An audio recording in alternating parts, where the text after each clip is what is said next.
أشهد أن لا إله إلا الله وحده لا شريك له وأشهد أن محمدا عبده ورسوله. أما بعد، فأعوذ بالله من الشيطان الرجيم. بسم الله الرحمن الرحيم. رب اشرح لي صدري ويسر لي أمري واحلل عقدة من لساني يفقهوا قولي.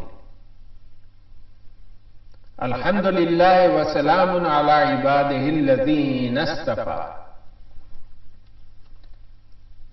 آج کا موضوع ہے سورہ فاتحہ کی تفسیر. مسلم اور نسائی میں حدیث ہے کہ رسول اللہ صلی اللہ علیہ وسلم کے پاس ایک مرتبہ حضرت جبریل علیہ السلام بیٹھے ہوئے تھے کہ اوپر سے ایک زوردار دھماکے کی آواز آئی. جبرائیل علیہ السلام نے اوپر دیکھ کر فرمایا، آج آسمان کا وہ دروازہ کھلا ہے جو کبھی نہیں کھلا تھا. پھر وہاں سے ایک فرشتہ حضور صلی اللہ علیہ وسلم کے پاس آیا اور کہا، خوش ہو جائیے، 2 نور آپ کو ایسے دیے گئے ہیں کہ آپ سے پہلے کسی نبی کو نہیں دیے گئے. سورہ فاتحہ اور سورہ بقرہ کی آخری آیات ایک ایک حرف پر نور ہے.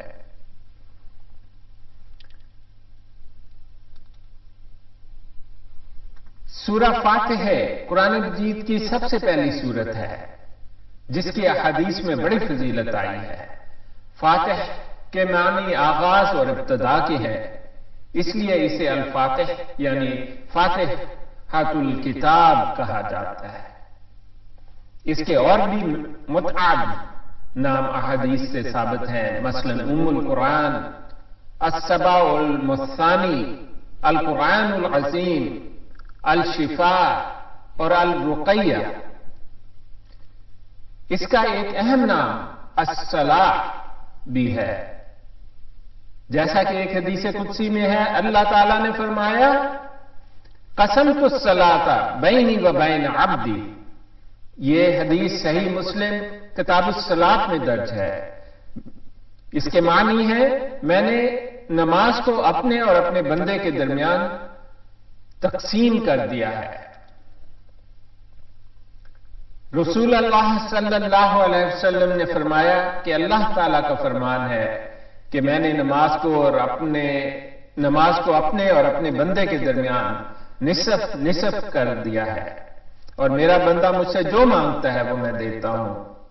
جب بندہ کہتا ہے الحمدللہ رب العالمین، تو اللہ تعالیٰ فرماتا ہے میرے بندے نے میری تعریف کی.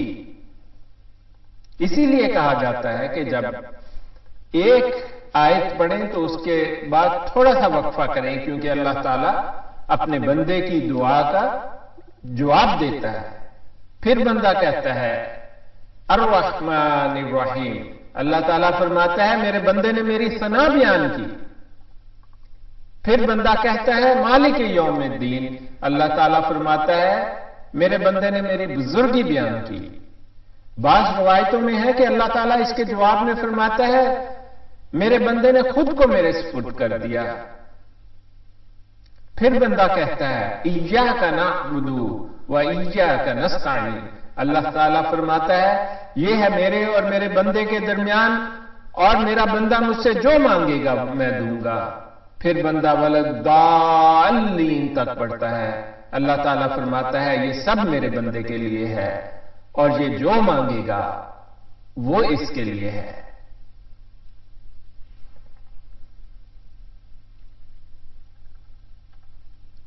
سورہ فاتحہ کو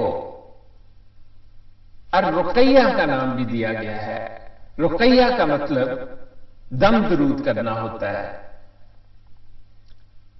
اس سلسلے کی بعض روایات ہمارے آقا و مولا محمد صلی اللہ علیہ وآلہ وسلم کی زندگی سے ملتی ہیں.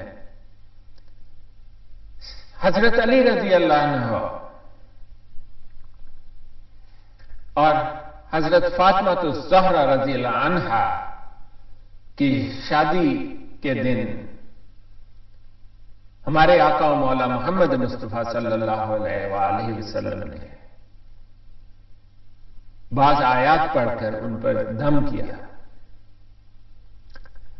صحیح بخاری میں حضرت ابو سعید خدری رضی اللہ تعالی عنہ سے روایت ہے کہ ایک مرتبہ ہم سفر میں ایک جگہ اترے ہوئے تھے، ناگہاں ایک لونڈی آئی اور کہا، یہاں کے قبیلہ کے سردار کو سانپ نے کاٹ کھایا ہے، ہمارے آدمی یہاں موجود نہیں، آپ میں سے کوئی ایسا ہے کہ جھاڑ پھونک کر دے؟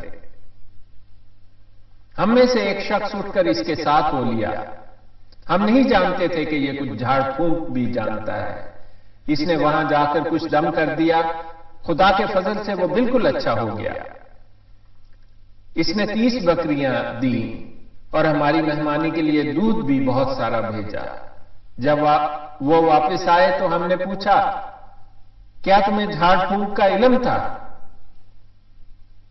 اس نے کہا، میں تو صرف سورہ فاتحہ جانتا ہوں اور وہیں پڑھ کر میں نے دم کیا ہے۔ ہم نے کہا، اس سے آئے ہوئے مال کو ابھی نہ چھیڑو، پہلے رسول اللہ صلی اللہ علیہ وسلم سے پوچھ لو۔ مدینہ میں آ کر ہم نے حضور صلی اللہ علیہ وسلم سے ذکر کیا۔ آپ صلی اللہ علیہ وسلم نے فرمایا، اسے کیسے معلوم ہوا کہ یہ پڑھ کر دم کرنے کی صورت ہے؟ فرمایا، اس مال کے برابر حصے کر لو، میرا بھی ہے ایک حصہ لگانا۔ یہ حدیث صحیح مسلم اور ابو داؤد میں درج ہے۔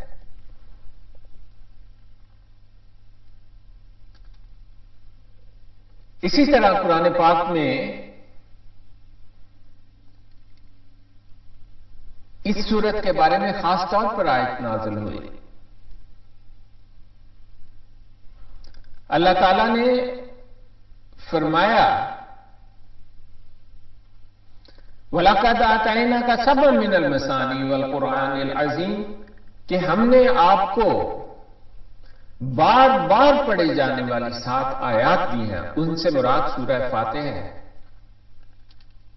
اور یہ قرآن عظیم ہے، اسی لیے سورہ فاتحہ کا ایک نام قرآن عظیم بھی کہا گیا ہے، جو کہ قرآن پاک سے دیا گیا ہے۔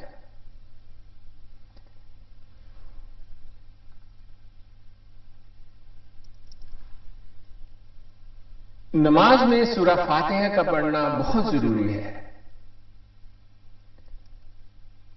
ہمارے آقا و مولا محمد مصطفیٰ صلی اللہ علیہ وسلم کے ارشادات میں اس کی خوب وضاحت کر دی گئی ہے۔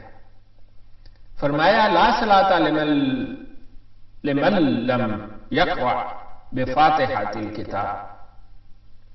یہ حدیث صحیح بخاری اور صحیح مسلم دونوں میں درج ہے۔ اس شخص کی نماز نہیں جس نے سورہ فاتحہ نہیں پڑھی۔ اس حدیث میں من کا لفظ عام ہے جو ہر نمازی کو شامل کرتا ہے، منفرد ہو یا امام کے پیچھے مقتدی، سری نماز ہو یا جہری، فرد نماز ہو یا نفل، ہر نماز کے لیے سورہ فاتحہ پڑھنا ضروری ہے۔ اس عموم کی مزید تائید اس حدیث سے ہوتی ہے جس میں آتا ہے کہ ایک مرتبہ فجر میں بعض صحابہ اکرام بھی نبی صلی اللہ علیہ وسلم کے ساتھ قرآن کریم پڑھتے رہے۔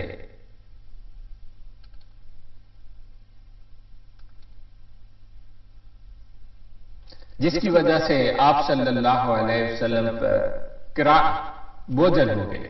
نماز ختم ہونے کے بعد آپ صلی اللہ علیہ وسلم نے پوچھا، کیا تم بھی ساتھ پڑھتے رہے ہو؟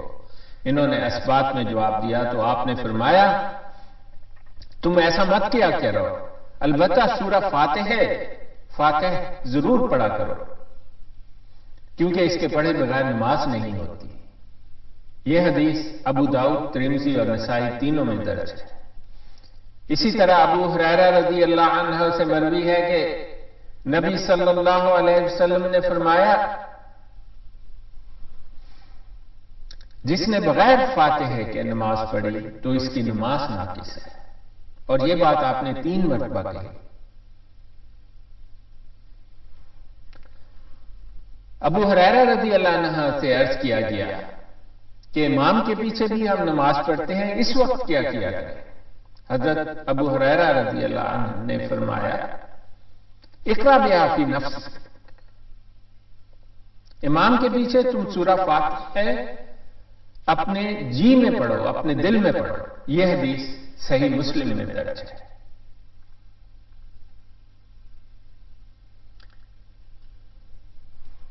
مذکورہ دونوں حدیثوں سے واضح ہوا کہ قرآن مجید میں جو آتا ہے اذا قرئ القرآن فاستمعوا له وانصتوا، سورہ الاعراف آیت نمبر 204، جب قرآن پڑھا جائے تو سنو اور خاموش رہو. یہاں حدیث میں ہے کہ جب امام قرات کرے تو خاموش رہو. اس کا مطلب ہے کہ جہری نمازوں میں مقتدی سورہ فاتحہ کے علاوہ باقی قرات خاموشی سے سن سکتا ہے.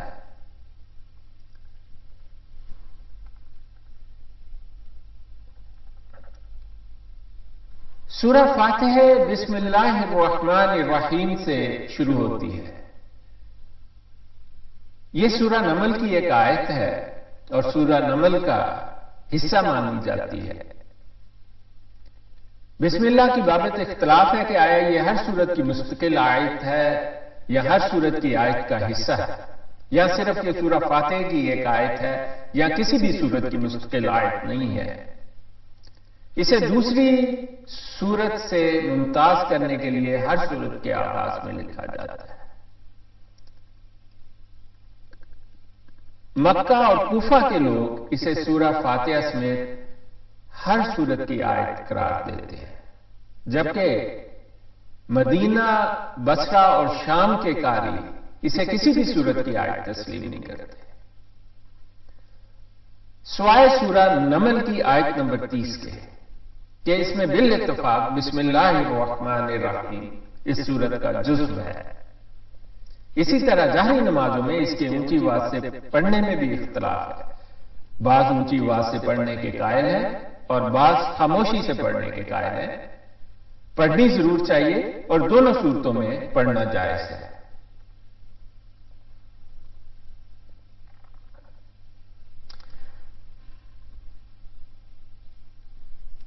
بسم اللہ کے آغاز میں اقرا، ابدع یا اتلو محذوف ہے، یعنی اللہ کے نام سے پڑھتا یا شروع کرتا یا تلاوت کرتا ہوں.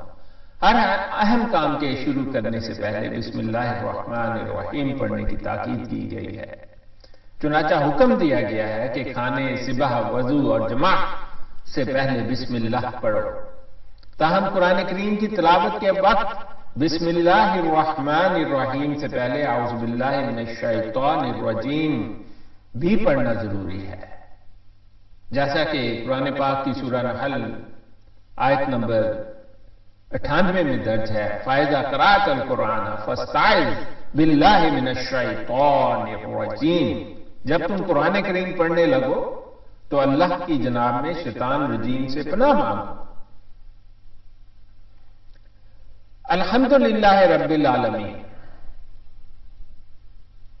الحمد میں استغراق یا اختصاص کے لیے ہے، یعنی تمام تعریفیں اللہ کے لیے ہیں یا اس کے لیے خاص ہیں، کیونکہ تعریف کا اصل مستحق اور سزاوار صرف اللہ تعالیٰ ہے. کسی کے اندر کوئی خوبی، حسن یا کمال ہے تو وہ بھی اللہ تعالیٰ کا پیدا کرتا ہے. اس لیے حمد تعریف کا مستحق بھی وہی ہے. اللہ تعالیٰ کا ذاتی نام ہے، اس کا استعمال کسی اور کے لیے جائز نہیں. الحمدللہ ایک کلمہ شکر ہے جس کی بڑی فضیلت احادیث میں آئی ہے. ایک حدیث میں لا الہ الا اللہ کو افضل الذکر اور الحمدللہ کو افضل الدعاء کہا گیا ہے. یہ حدیث ترمذی اور نسائی میں درج ہے. اس کے علاوہ اسے صحیح مسلم نے بھی لکھا ہے.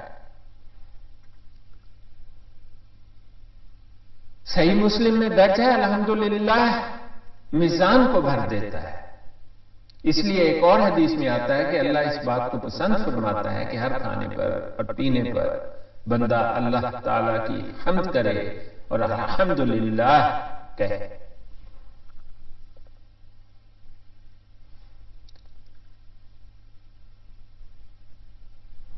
الرحمن الرحیم رحمان بوزن فعلان اور رحیم بوزن فعیل ہے، دونوں مبالغے کے صیغے ہیں جن میں کثرت اور دوام کا مفہوم پایا جاتا ہے، یعنی اللہ تعالیٰ بہت رحم کرنے والا ہے اور اس کی یہ صفت دیگر صفات کی طرح دائمی ہے۔ بعض علماء کہتے ہیں رحمان میں رحیم کی نسبت زیادہ مبالغہ ہے، اس لیے رحمان الدنیا والآخرہ کہا جاتا ہے، اور دنیا میں اس کی رحمت عام ہے جس سے بلا تخصیص کافر و مومن سب فیض یاب ہو رہے ہیں، اور آخرت میں وہ صرف رحیم ہوگا، یعنی اس کی رحمت صرف مومنین کے لیے خاص ہوگی۔ اللہم اجعلنا منہم، آمین۔ دنیا میں اگرچہ مکافات کا عمل کا سلسلہ ایک حد تک جاری رہتا ہے، تاہم اس کا مکمل ظہور آخرت میں ہوگا، اور اللہ تعالیٰ ہر شخص کو اس کے اچھے یا برے اعمال کے مطابق مکمل جزا اور سزا دے گا۔ اسی طرح دنیا میں عارضی طور پر اور بھی کئی لوگوں کے پاس تحت الاسباب اختیارات ہوتے ہیں، لیکن آخرت میں تمام اختیارات کا مالک صرف اور صرف اللہ تعالیٰ ہی ہوگا۔ اللہ تعالیٰ اس روز فرمائے گا آج کس کی بادشاہی ہے، پھر وہی جواب دے گا للہ واحد القہار، صرف ایک غالب اللہ تعالیٰ کے لیے۔ قرآن پاک کی سورہ انفطار میں درج ہے یوم لا تملک نفس لنفس شیئا، اس دن کوئی ہستی کسی کے لیے اختیار نہیں رکھے گی، سارا معاملہ اللہ تعالیٰ کے ہاتھ میں ہوگا، اور یہ ہوگا جزا کا دن۔ ایاک نعبد و ایاک نستعین، عبادت کے معنی ہے کسی کی رضا کے لیے انتہائی تذلل اور عاجزی اور کمال خشوع کا اظہار، اور بقول ابن کثیر شریعت میں کمال محبت، خضوع اور خوف کے مجموعے کا نام ہے، یعنی جس ذات کے ساتھ محبت بھی ہو، اس کے مافوق الاسباب طاقت کے سامنے عاجزی اور بے بسی کا اظہار بھی ہو، اور اسباب و ما فوق الاسباب ذرائع سے اس کی گرفت کا خوف بھی ہو۔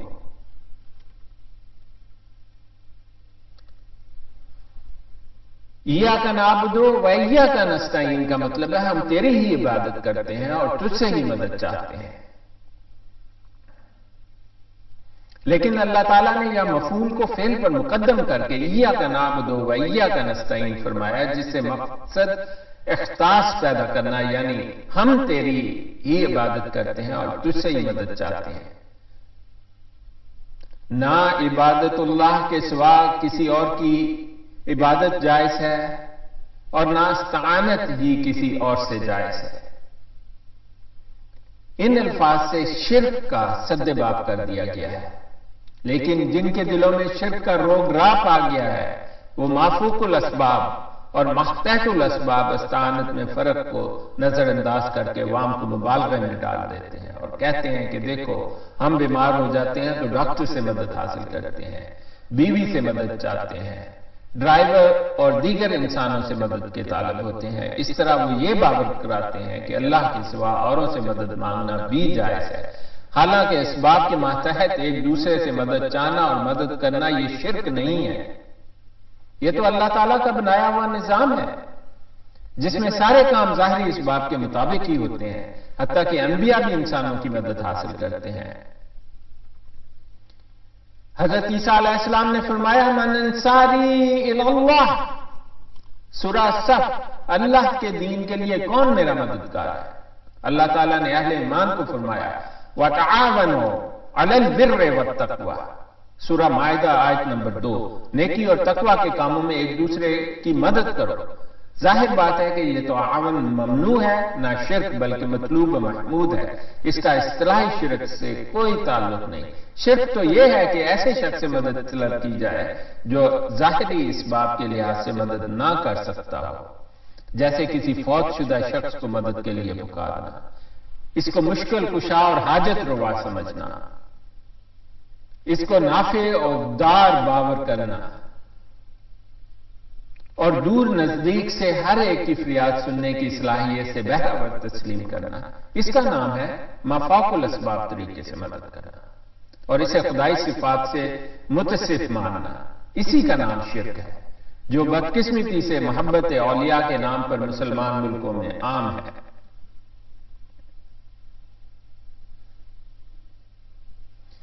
توحید کی 3 قسمیں ہیں۔ توحید ربوبیت،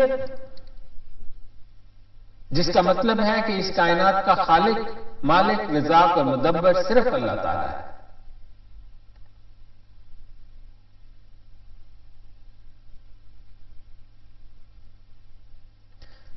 توحید الوہیت، جس کا مطلب ہے کہ عبادت کی تمام اقسام کا مستحق صرف اللہ تعالیٰ ہے، اور عبادت کا ہر وہ کام جو کسی مخصوص ہستی کی رضا کے لیے یا اس کی ناراضی کے خوف سے کیا جائے۔ اس لیے نماز، روزہ، حج اور زکوٰۃ صرف یہی عبادات نہیں ہے، بلکہ کسی مخصوص ہستی سے دعا و التجا کرنا، اس کے نام کی نظر و نیاز دینا، اس کے سامنے دست بستہ کھڑا ہونا، اس کا طواف کرنا، اس سے طمع اور خوف رکھنا وغیرہ بھی عبادات ہیں۔ توحید الوہیت یہ ہے کہ تمام کام صرف اللہ تعالیٰ کے لیے ہی کیے جائیں۔ توحید کی تیسری قسم کو توحید صفات کہا جاتا ہے۔ اللہ تعالیٰ کی جو صفات قرآن و حدیث میں بیان ہوئی ہیں، ان کو بغیر کسی تعویل اور تحریف کے تسلیم کرنا چاہیے، اور وہ صفات اس انداز میں کسی اور کے اندر نہ مانی جائے۔ مثلا جس طرح اس کی صفت علم الغیب ہے، یا دور اور نزدیک سے ایک دوسرے کی فریاد سننے پر قادر ہے، کائنات میں ہر طرح کے تصور کا اسے اختیار حاصل ہے، یا اس قسم کی اور صفات الہیہ، ان میں سے کوئی صفت بھی اللہ کے سوا کسی نبی یا دوسرے شخص کے اندر تسلیم نہ کی جائے۔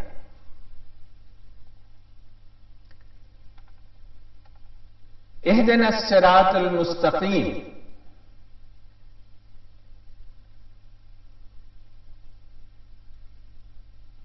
ہدایت کے کئی مفہوم ہیں۔ راستے کی طرف رہنمائی کرنا، راستے پر چلا دینا، منزل مقصود پر پہنچا دینا، اسے عربی میں ارشاد، توفیق، الہام اور دلالت سے تعبیر کیا جاتا ہے۔ یعنی ہماری صراط مستقیم کی طرف رہنمائی فرما، اس پر چلنے کی توفیق عطا فرما، اس پر استقامت نصیب فرما، تاکہ ہمیں تیری رضا حاصل ہو جائے۔ یہ صراط مستقیم محض عقل اور ذہانت سے حاصل نہیں ہو سکتی۔ یہ صراط مستقیم وہی ہے جسے نبی صلی اللہ علیہ وسلم نے دنیا کے سامنے پیش کیا، اور جو اب قرآن اور حدیث صحیحہ میں محفوظ ہے۔ اور پھر آگے ہے صراط الذین انعمت علیہم غیر المغضوب علیہم ولا الضالین۔ یہ صراط مستقیم کی وضاحت ہے۔ یہ سیدھا راستہ ہے جس پر وہ لوگ چلے جن پر تیرا انعام ہوگا۔ یہ منعم علیہ گروہ ہے، انبیاء، شہداء، صدیقین اور صالحین کا گروہ ہے، جیسا کہ سورہ نساء کی آیت نمبر 69 میں ہے، وَمَن يُطِيعِ اللَّهَ وَرَسُولَهُ فَأُولَٰئِكَ مَعَ الَّذِينَ أَنْعَمَ اللَّهُ عَلَيْهِمْ مِنَ النَّبِيِّينَ وَالصِّدِّيقِينَ وَالشُّهَدَاءِ وَالصَّالِحِينَ وَحَسُنَ أُولَٰئِكَ رَفِيقًا۔ اور جو اللہ اور اس کے رسول صلی اللہ علیہ وسلم کے اطاعت کرتے ہیں، وہ قیامت کے روز ان لوگوں کے ساتھ ہوں گے جن پر اللہ نے انعام کیا، یعنی انبیاء، صدیقین، شہداء اور صالحین، اور ان لوگوں کی رفاقت بہت ہی خوب ہے۔ بعض گمراہ طبقات کہتے ہیں کہ وہ ان لوگوں کو ہی بنا دیا جائے گا، جو ان جیسے عمل کریں گے انہیں ایسا ہی بنا دیا جائے گا، وہ نبی، صدیق، شہداء اور صالحین ہی بنا دیے جائیں گے۔ ایسا نہیں ہے، بلکہ کہا گیا ہے کہ وہ ان کے ساتھ ہوں گے۔ بعض ایسے گروہ پیدا ہو گئے ہیں اور ہوتے رہے ہیں جو اس آیت کو اپنی نبوت کے ثبوت کے طور پر استعمال کرتے ہیں۔